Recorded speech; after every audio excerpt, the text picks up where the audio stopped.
যারা জানো না, আমি কিন্তু ফলের দোকান দিয়েছি ফুটপাতে, আর যেখানে আমি দোকানটা দিয়েছি এখানে মানুষজন আমাকে খুব ভালোভাবে সাপোর্ট করছে।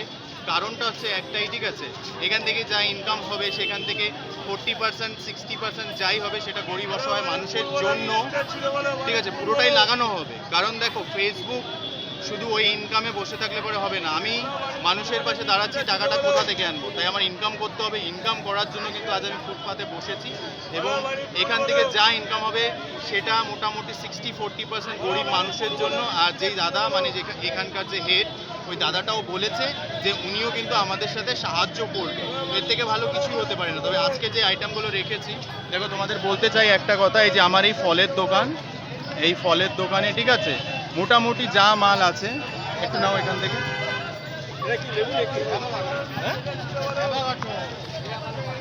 আমার এই ফলের দোকানে যারা মানুষ আসে, যাদের কাছে টাকা নেই, তাদেরকে আমি বিনামূল্যেও দিয়ে থাকি।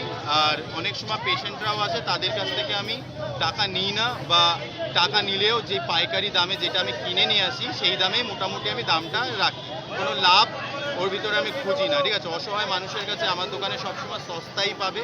সেটা যাই বিক্রি করি না কেন আমি, সেটা ফুটপাতে হোক বা কোনো বড় দোকানে হোক, আমি যাই বিক্রি করি না কেন, অসহায় মানুষদের জন্য আমার দোকানে সবসময় কম দাম, ঠিক আছে।